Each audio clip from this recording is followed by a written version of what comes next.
없어서. 사랑하는 주님, 이곳에 우리 독립목교회를 세워주셔서 감사합니다. 우리 교회가 복음을 부끄러워하지 않고 복음으로 인하여 구원을 이루시는 하나님의 능력을 나타내는 교회가 되어 거침없이 담대하게 복음을 나타내게 하옵시고, 회개와 믿음, 소망, 사랑으로 마음의 할례를 받아 하나님을 사랑하고 이웃을 사랑하는 교회 되어 오직 성령의 인도함으로 죄를 이기는 은혜로운 교회 되게 하여 주옵소서. 우리 목사님에게도 성령 인재하여 주셔서 말씀의 은혜를 누리게 하옵시고, 말씀을 듣는 저희들의 마음에 은혜를 받으면 받을수록 우리의 죄와 허물이 보여져 은혜 아니면 살아갈 수 없음을 날마다 고백하며 그 은혜 앞에 내 자랑이 아닌 하나님께 감사가 올려지는 성숙한 예능들로 성당에 가는 저희들이 될 수 있도록 인도하여 주옵소서. 진리의 성령님이 오셔서 우리가 말씀 앞에 바로 설 수 있도록 날마다 우리를 소망 가운데 인도하여 주신 주님이심을 믿으며 오늘도 살아계셔서 저희와 함께 하시는 예수 그리스도 이름으로 기도드립니다. 아멘.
이 시간 서로 교제하면서 교회 소식 함께 나누는 시간입니다. 우리 좌우에 있는 분들과 사랑의 인사를 나누도록 하겠습니다. 여러분 모두를 주님의 이름으로 환영하고 축복합니다. 우리 코로나 바이러스 감염증 점차 완화되고 정리 해제할 것 기대하고 있는데 우리 예배우 애찬 함께 조심스럽게 나누고 있습니다. 이번 주에는 섬김소 그리고 다음 주에는 부름받음소 담당해 주시겠습니다. 감사합니다. 담임 목사 오늘의 이번 주 지나고 휴가 진행하려고 했었는데요. 필리핀 선교지 상황에 변동이 좀 있어서 우리 선교사님 상황에 맞추어서 8월 넷째 주에 다녀오도록 하겠습니다. 여러분 기도하실 때마다 우리 선교사님, 특별히 우리 사모님 위해서 기도해 주시고 우리 건강하게 안전하게 사역할 수 있도록 우리 이창선 선교사님 위해서 기도를 부탁을 드립니다. 그래서 새벽 예배 수요 기도회 담임 목사가 진행하도록 하겠습니다. 남아 열매 두소간 성평등 프로그램 진행 중에 있습니다. 기억하시고 안전하게 진행될 수 있도록 유익한 시간 될 수 있도록 여러분 기도해 주시기를 바랍니다. 우리 금주에는 스바냐 3장 14절부터 20절까지 말씀 묵상하시면서 기도해 주시기를 바랍니다. 오늘 우리에게 주시는 하나님의 말씀 마태복음 7장 21절부터 27절까지 말씀입니다. 마태복음 7장 21절부터 27절까지 말씀. 마태복음 7장 21절부터 27절까지 말씀을 저와 여러분 한 절씩 교독하겠습니다. 너더러 주여 주여 하는 자마다 다 천국에 들어갈 것이 아니요 다만 하늘에 계신 내 아버지의 뜻대로 행하는 자라야 들어가리라.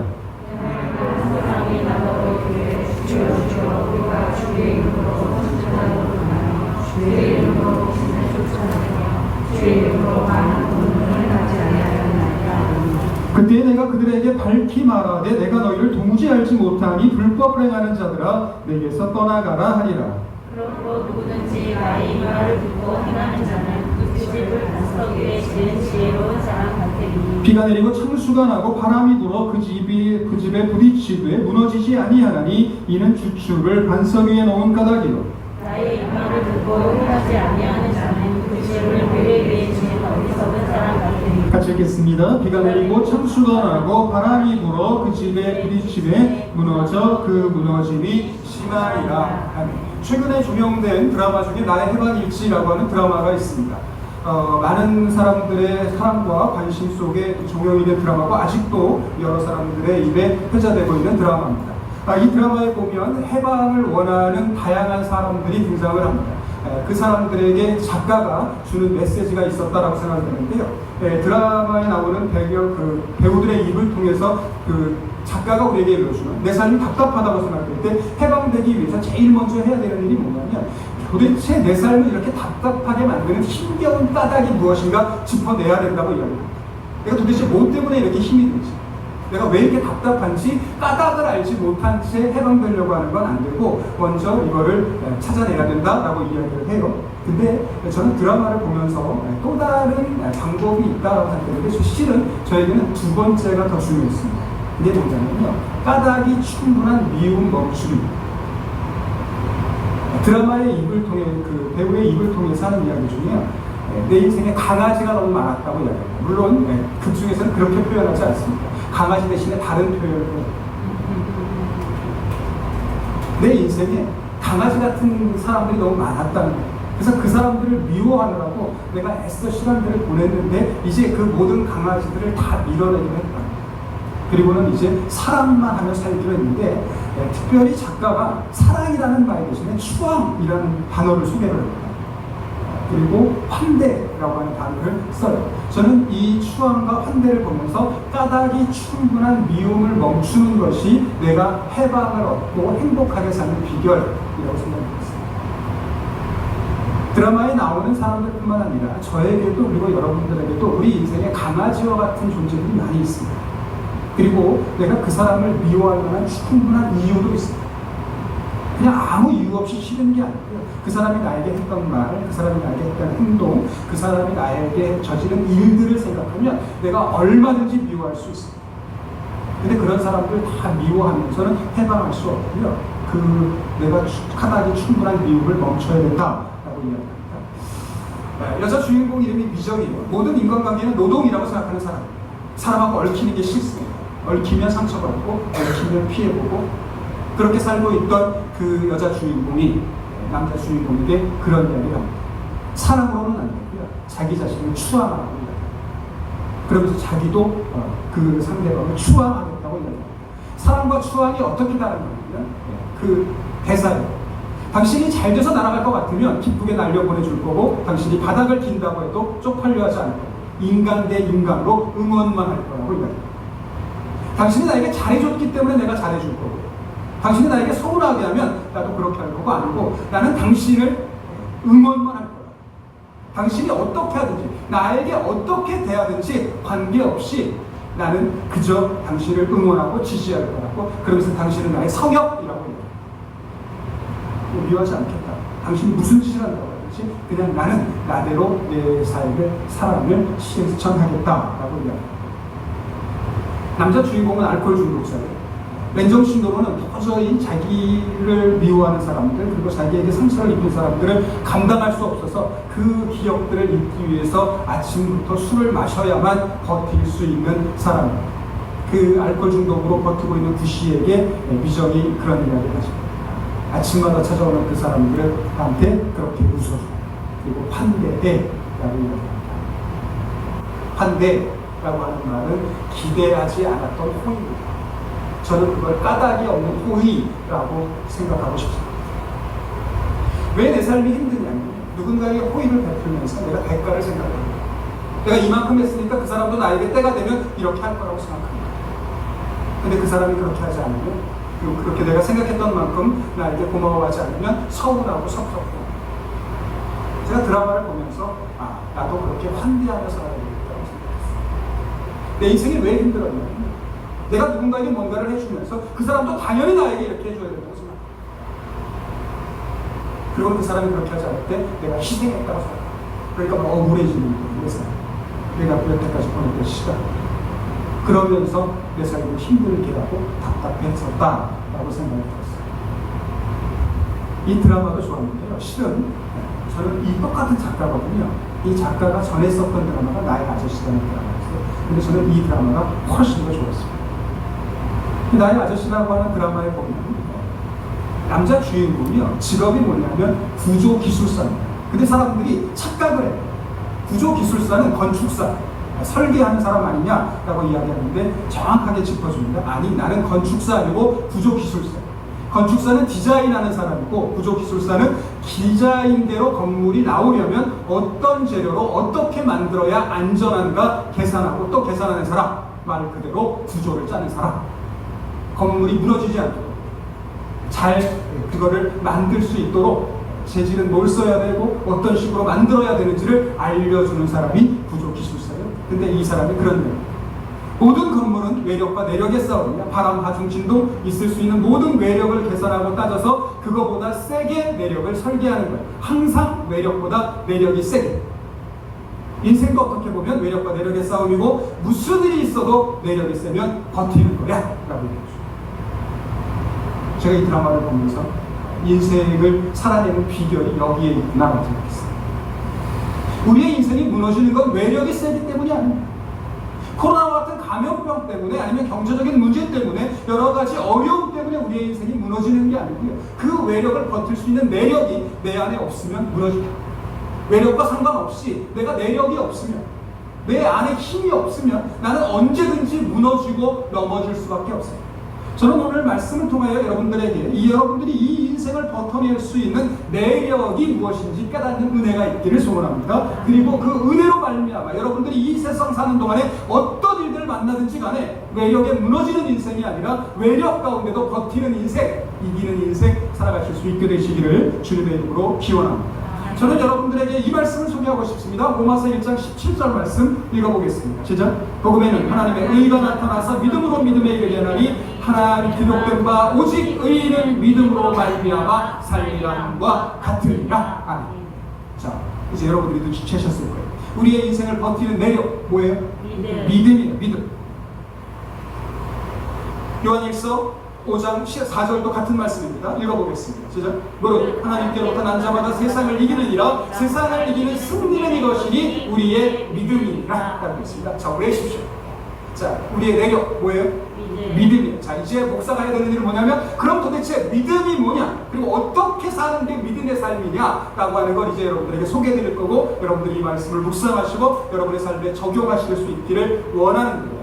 자, 오늘 말씀이 우리에게 믿음이 뭔가를 이야기해 줍니다. 자, 21절 말씀 읽어보겠습니다. 시작. 나더러 주여 주여 하는 자마다 다 천국에 들어갈 것이 아니요 다만 하늘에 계신 내 아버지의 뜻대로 행하는 자라야 들어가리라 라고 되어 있습니다. 자, 첫 번째 여러분들에게 이렇게 소개하겠습니다. 믿음이 뭐냐? 예수님을 주님이라고 부르는 겁니다.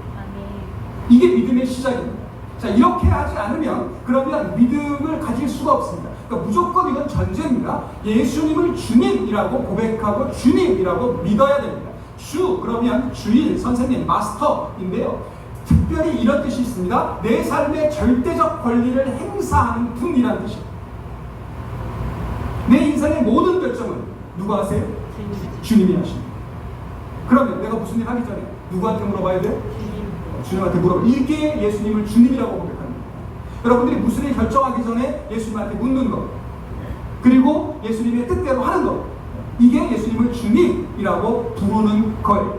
자, 그런데 오늘 예수님이 우리에게 들려주시는 말씀, 주여 주여 한다고 해서 다 믿음 아니고 주여 주여 하는 것도 중요하지만 더 중요한 일이 있는데 그게 뭐냐면 행하는 거랍니다. 아버지의 뜻대로 행하는 거예요. 그런데 여러분들, 자, 종종 그렇게 논쟁을 하는 분들이 있습니다. 우리가 믿음으로 구원을 얻는가 아니면 야고보서에 있는 말씀처럼 행함이 없는 믿음은 죽은 믿음이니 행함도 있어야 되는가에 대해서 고민을 하는데 저는 이거는 불필요한 논쟁이라고 생각합니다. 왜냐하면 믿음으로 끝나는 건 없습니다. 믿으면 반드시 행함으로 이어지는 거예요.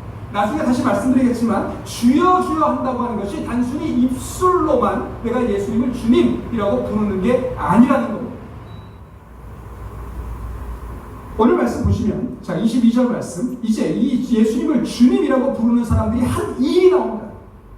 22절 읽어보겠습니다. 시작. 그냥 많은 사람이 나더러 이르되 주여 주여 우리가 주의 이름으로 선지자 노릇하며 라고 했습니다. 자, 예수님을 주님이라고 부르는 사람 뭘 해요?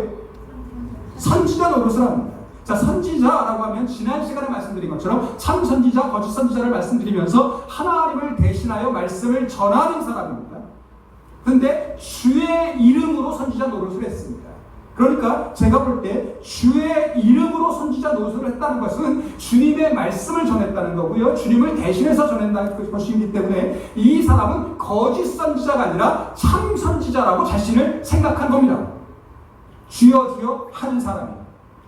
자, 또한 선지자 노릇했을 뿐 아니라 22절 읽겠습니다. 시작. 주의 이름으로 귀신을 쫓아내며. 예, 그렇습니다. 이게 한 번 더 있기 때문에 끊고 갈게요. 자, 주의 이름으로 귀신을 쫓아내며라고 하는 이 말을 저는 단순히 퇴마를 했다라는 뜻으로 읽지 않고요. 저에게는 이게 무슨 의미로 들리냐면 마가복음 9장 28절 29절 말씀 보면 예수님이 제자들을 데리고 일부를 데리고 산 위에 올라가셨을 때 산 밑에서 귀신 들린 아이를 데리고 온 아버지의 이야기가 있습니다.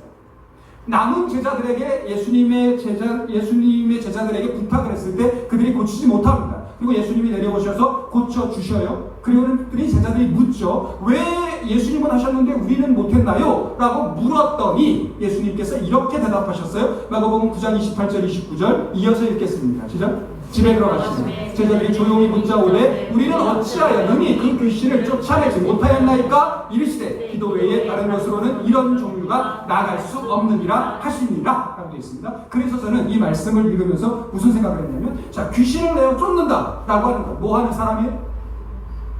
어떤 사람만 귀신을 내어 쫓을 수 있습니까? 기도하는 사람이에요. 저는 이렇게 이해를 했다고. 자, 이 지금 주여 주여 한 사람이 첫 번째 주님의 이름으로 선지자 노릇했습니다. 두 번째 귀신을 내어 쫓았는데 뭘 해서 귀신을 내어 쫓았어요? 기도를 열심히 했어요.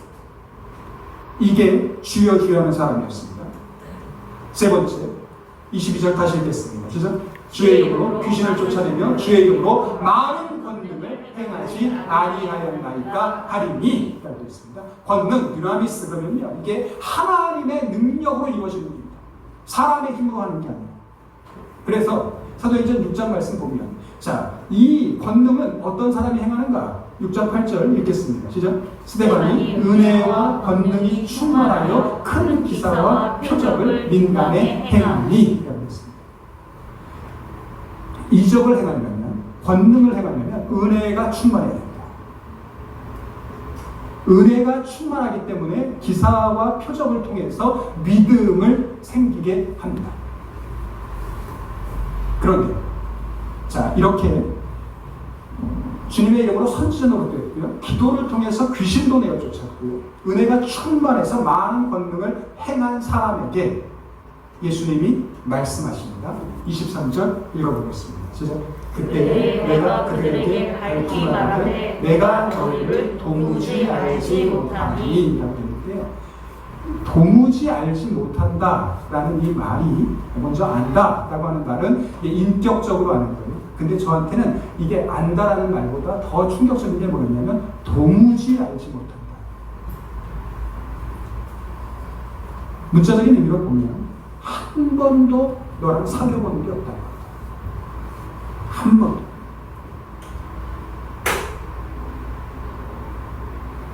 쭉 잘 사귀다가 어떤 순간에 교제가 끊긴 게 아니고요, 한 번도 예수님은 이 주여 주여 한 사람들과 사귐을 가져본 적이 없대요. 놀랍지 않으신가요? 자, 이 사람이 선지자 노릇했다니까요. 기도를 통해서 귀신을 내어 쫓았습니다. 그리고 은혜가 충만하여 많은 권능을 행했습니다. 그런데 주님은 그 사람에게 내가 너를 한 번도 안 일이 없다라고 얘기해요. 어떻게 이런 일이 있을 수 있을까? 마태복음 24장 24절 말씀 보니까 이런 말씀이 있어요. 읽어보겠습니다. 시작. 거짓 그리스도들과 거짓 선지자들이 일어나 큰 표적과 기사를 보여 할 수만 있으면 택하신 자들도 미혹하리라. 성경대로 하면 큰 표적과 기사는 믿음의 사람만 하는 게 아니고요, 거짓 그리스도와 거짓 선지자도 할 수 있는 일입니다.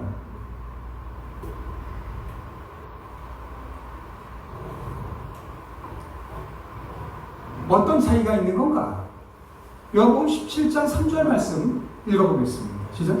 영생은 곧 유일하신 참 하나님과 그가 보내신 자 예수 그리스도를 아는 것이시다 라고 했습니다. 자, 영생은 아는 거예요. 근데 이 아는 것 기노스코가 앞에서 얘기했던 배워서 알고 들어서 아는 게 아니라 내가 경험으로 아는 겁니다. 체험으로 알아서 예수님이 어떤 분이신지 하나님이 어떤 분이신지 인격에 대하여 내가 고백하는 겁니다. 그렇게 고백하는 것, 그게 영원한 생명입니다. 죽어서 천국 가는 게 영생이 아니고요. 내가 이 땅을 사는 동안에 하나님이 어떤 분이신지 아는 것.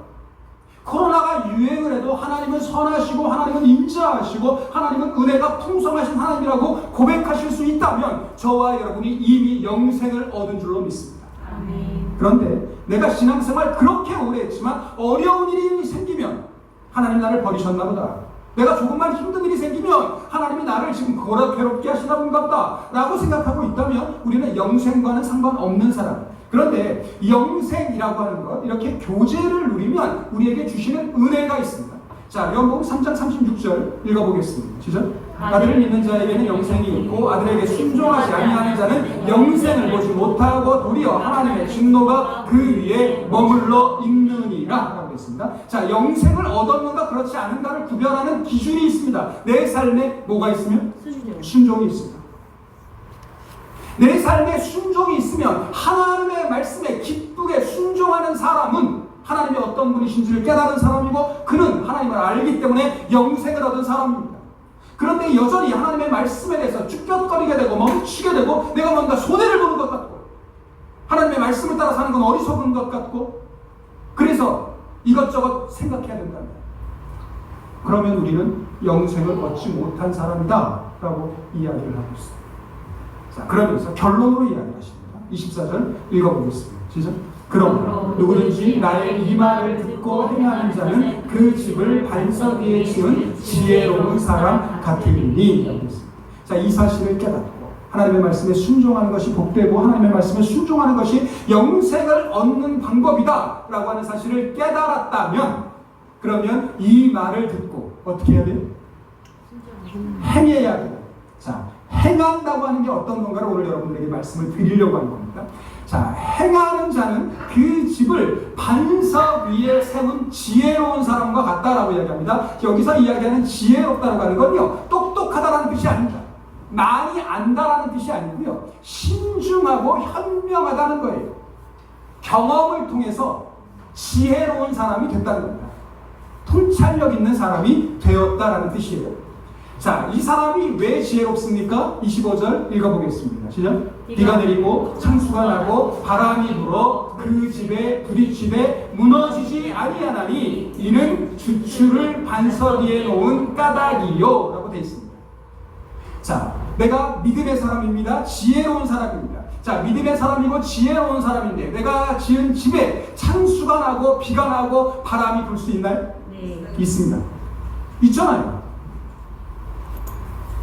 내가 지혜롭다니까요. 내가 믿음이 있습니다. 내가 하나님의 말씀에 기쁘게 순종합니다. 그런 내 삶에 비가 내리고 창수가 나고 바람이 불 수 있어요? 네. 예, 있어요. 그러니까 여러분들이 내 삶에 비가 내리고 창수가 불었기 때문에 어려움이 생겼기 때문에 내가 믿음의 사람이 아니구나라고 생각하는 건 잘못된 거예요. 만일 누가 그렇게 얘기했다면 그건 성경대로 가르쳐주는 게 아닙니다.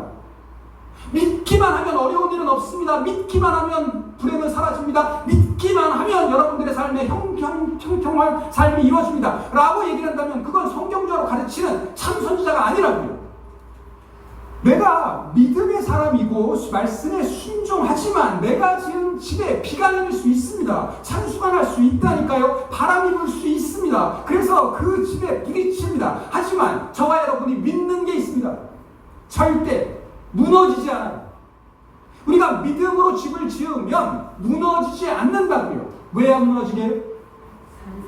주추를 반석 위에 놓은 까닭입니다. 자, 여러분 판단해 보십시오. 내가 집을 튼튼하게 잘 지었기 때문에 안 무너지는 건가요? 아니면 집이 반석 위에 있기 때문에 안 무너지는 건가요? 반석 위에 있어서. 예, 잘하셨습니다. 내가 집을 튼튼하게 지었기 때문에 안 무너지는 게 아니라고요. 우리가 인생을 살면서 아무리 집을 튼튼하게 짓는다 할지라도 기초가 부실하면 무너져요. 이게 지혜롭다는 거예요. 세상 사람들은 자기가 스스로 지혜로운 척하느라고 좋은 자재 쓰고 튼튼한 목재를 쓰면 안 무너질 거라고 착각을 합니다. 내 기초가 어디 있는지는 묻지도 않은 채, 내가 지금 어디에다가 집을 짓는가는 생각도 하지 않은 채 좋은 자재 쓰면, 좋은 창호 쓰면, 큰 문 만들어 놓으면 안전할 거라고 생각합니다. 벽이 두꺼우면 그러면 도둑이 못 들어올 거라고 생각을 한다고요. 근데 문제는 어디에 있냐면 기초가 어디 있냐는 거예요. 너가 지은 집의 기초가 어디에 있냐는 겁니다. 우리가 지은 집이 무너지지 않는 이유가 있다면 딱 하나밖에 없습니다. 기초를 반석 위에 놓았기 때문이에요. 그래서 안 무너지는 거지, 내가 집을 튼튼하게 잘 지었기 때문에 안 무너지는 게 아니라는 거죠. 자, 반대로 26절 읽어보겠습니다. 시작.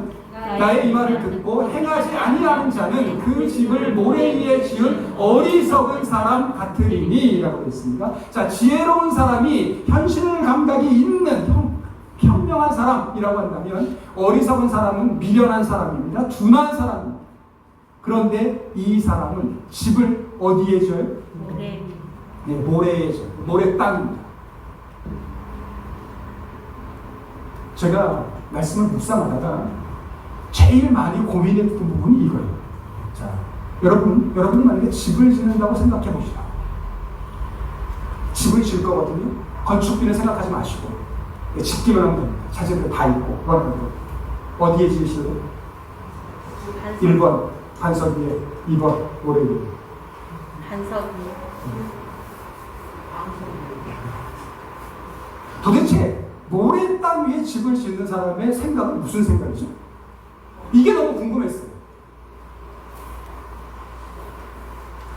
아니, 어떻게 집을 짓는데 모래 땅 위에 지을 생각을 한다고요? 이상한, 저만 이상인가요? 저는 이게 너무너무 궁금했습니다. 도대체 왜 이렇게 집을 짓지? 그리고 이제 상상을 막 한 거잖아요. 왜 그랬을까? 저에게 지금까지는 묵상한 결과, 반석에 집을 지으려면 수고할 게 너무 많잖아요. 나무도 잘 안 들어갈 것 같고, 기초를 세우려고 하는데 그게 무슨 블럭 쌓듯이 반석 위에다가 그냥 뚝 놓는다고 그게 쌓아지는 게 아니잖아요. 무슨 젠가놀이를 하는 것도 아니고. 만약에 반석 위에 기초를 놓는다고 한다면 돌을 뚫어야 될 거 아닙니까? 근데 모래 위에 넣는다고 생각해 보십시오. 얼마나 잘 들어가겠어요? 쑥쑥. 힘 안 써도 그냥 쑥쑥 갖다 꽂는 대로 그냥 쑥쑥 들어갈 거 아니에요. 제가 볼 때는 딱 그 이유밖에 없습니다. 편하잖아요. 애쓰지 않아도 된다고요. 이것저것 신경 안 쓰고 그냥 꽂는 대로 쑥쑥쑥 들어갈 거니까. 하나님 지혜를 주셔서 다른 게 깨달았으면 또 말씀드릴게요. 아무튼 저는 이거밖에 없었어요. 일하는 동안에 편하게 하고 싶었다. 쉽게 설렁설렁 해도 어쨌든 기초는 안 보입니다. 바깥에만 보이면 되니까. 그런데 평안할 때는 아무 문제 없습니다. 날씨 좋고 바람도 안 불고 비도 안 내리고 그러면 아무 문제 없습니다. 정말 큰 문제는 언제 생기냐면 비 내리고 창수가 나고 바람 불 때 문제가 생기는 거죠. 27절 읽겠습니다. 시작. 비가 내리고 창수가 나고 바람이 불어 그 집에 부딪힘에 무너져 그 무너짐이 심하니라. 가로는 그냥 제가 넣은 거예요. 왜 무너지냐면 이는 주추를 모래 위에 놓은 까닭입니다. 주추를 반석 위에 놓으면 절대 무너지지 않지만 모래 위에 주추를 놓으면 비 오고 바람 불 때 무너집니다. 오늘 말씀의 교훈은 분명합니다. 이제 산상수훈의 모든 말씀을 마치면서 예수님 우리에게 이야기하십니다. 반석 위에 집을 짓는 지혜로운 사람이 있고요, 모래 위에 집을 짓는 어리석은 사람이 있다. 설계도도 자재도 어쩌면 인부도 똑같은 집입니다. 유일한 차이가 있다면 기초를 어디에 두는가의 차이만 있을 뿐입니다. 모래 위에 집을 짓는 어리석은 사람이 아무것도 안 하는 사람이 아닙니다.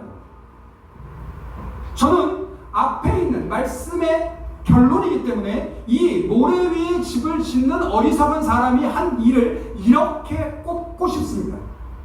모래 위에 집을 짓는 어리석은 사람은 말씀을 들었습니다. 예수님을 주님이라고 고백했습니다. 선지자처럼 말씀을 전했습니다. 기도로 귀신을 내쫓았습니다. 많은 이적과 권능을 행했습니다.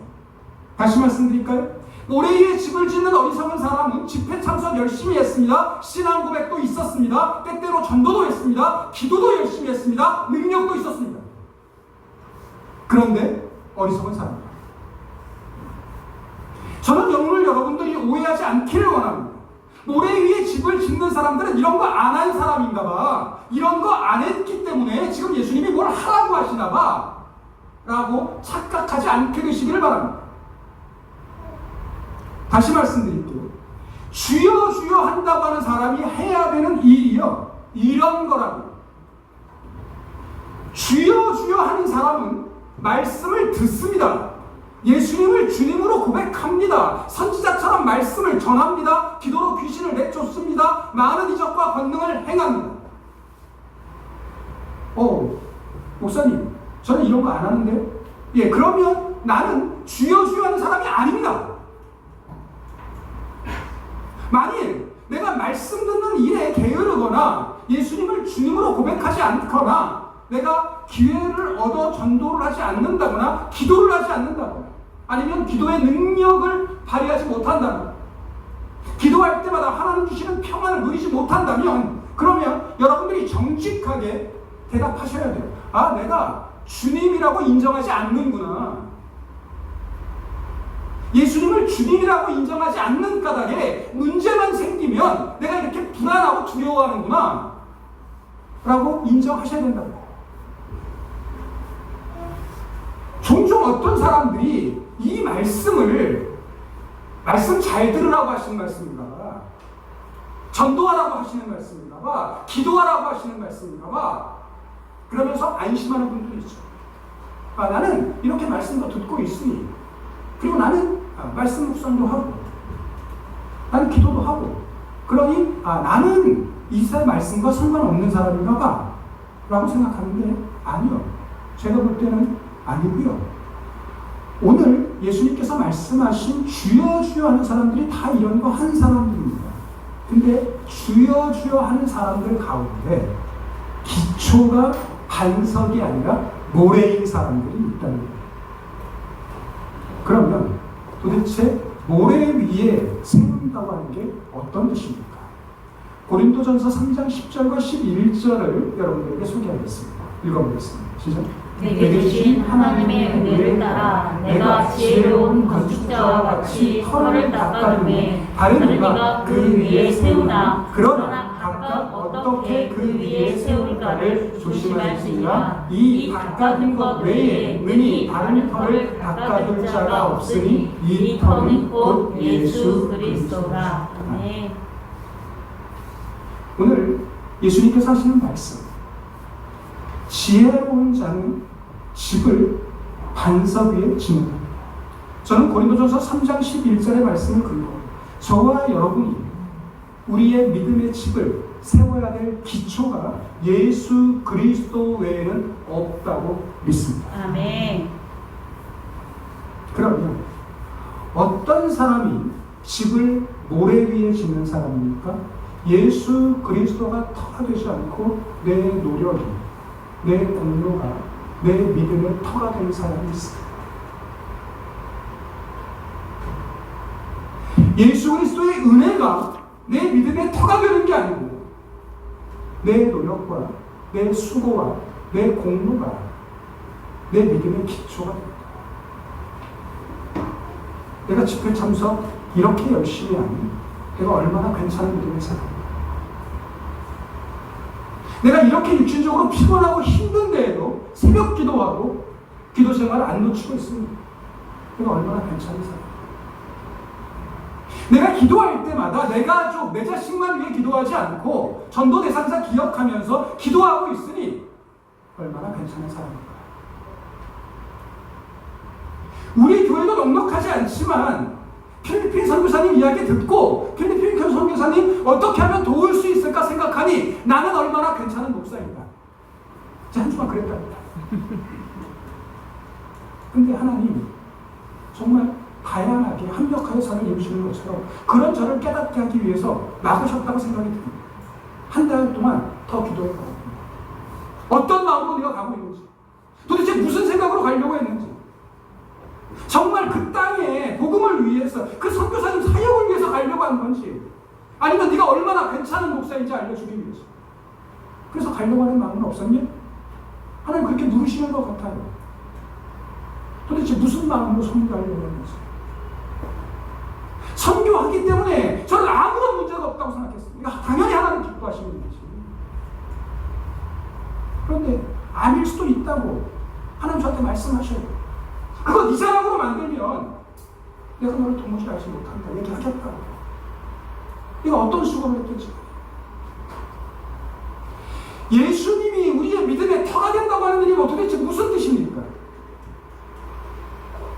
고린도전서 15장 10절 말씀 읽어보겠습니다. 시작.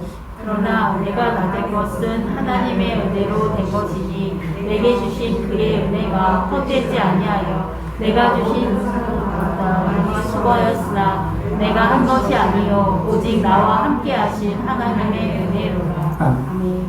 저는 이 고백이야말로 우리가 반석 위에 집을 짓는 사람인지 모래 위에 집을 짓는 사람인지를 판가름할 수 있는 중요한 믿음의 고백이라고 생각합니다. 내가 나된 것이 오직 하나님의 은혜라고 믿으십니까? 아멘. 내가 기도할 수 있는 게 남들보다 열심히 있기 때문이 아니라 하나님 나에게 기도의 영을 부어주시고 기도의 마음을 주셨기 때문이라고 고백하십니까? 아멘. 내가 말씀을 사모하는 것이 다른 사람보다 말씀을 더 귀하게 여기기 때문 아니라 말씀이 아니면 살 수 없고 말씀 붙들지 않으면 살아낼 수 없기 때문에 하나님 나를 살리시려고 나에게 주시는 은혜라고 고백되십니까? 아멘. 저와 여러분이 이렇게 고백하신다면 우리가 예배 참석하는 것, 내가 말씀 묵상하는 것, 내가 기도 생활하는 것, 그게 우리의 자랑될 수 없습니다. 근데 종종 반석 위에 집을 짓지 않고 모래 위에 집을 지은 까닭에 은혜로 주신 그 일들을 내 자랑으로 삼는 사람들이 있습니다.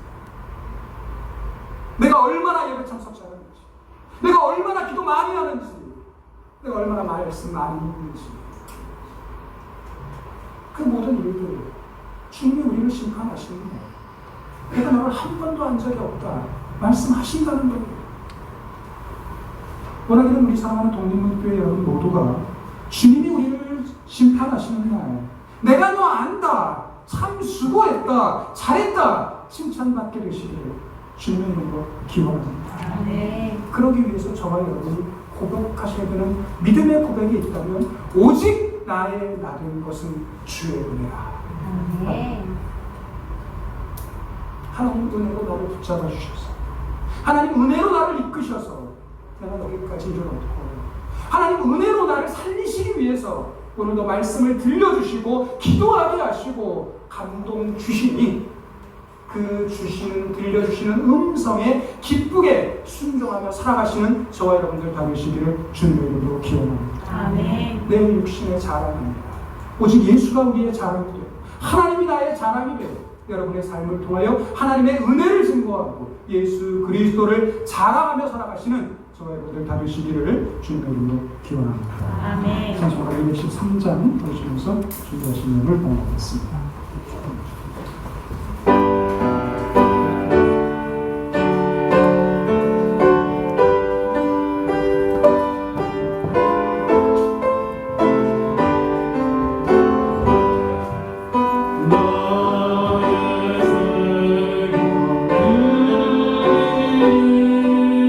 주여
수밖에 없던 우리를 하나님의 은혜로 건져주신 줄로 믿고 감사합니다.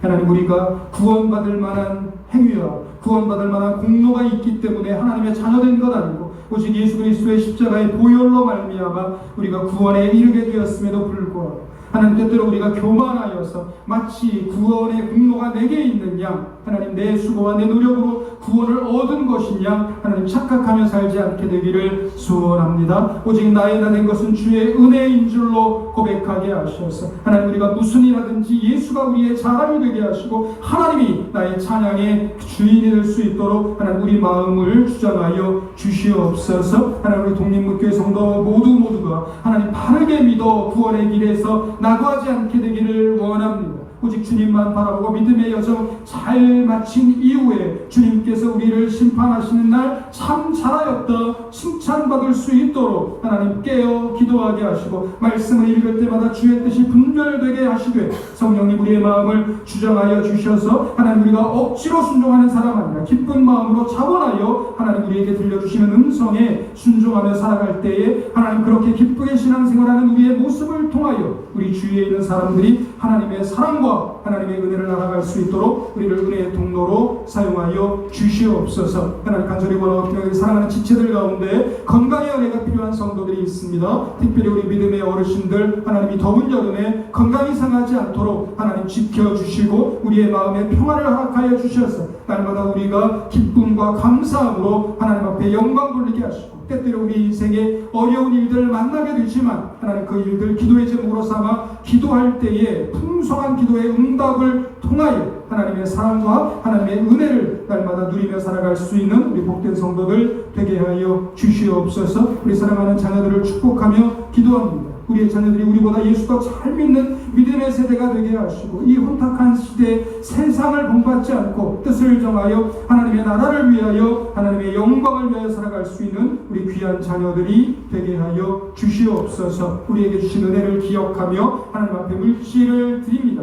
11조로 1,000번제로 감사헌금으로 건축헌금으로 선교헌금으로 마음의 소원을 담은 예물을 하나님 앞에 봉헌하여 올려드렸사오니 이 물질 하나님 원하시는 곳에 하나님 기뻐하시는 곳에 사용되게 하시되 우리가 물질뿐 아니라 우리의 마음과 우리의 삶과 우리의 시간도 함께 봉헌할 수 있게 하여 주시옵소서. 모든 말씀 예수님의 이름으로 기도드렸사옵나이다. 아멘. 다 같이 자리에서 일어나셔서 별단 찬양하겠습니다.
주님 다시 오실 때까지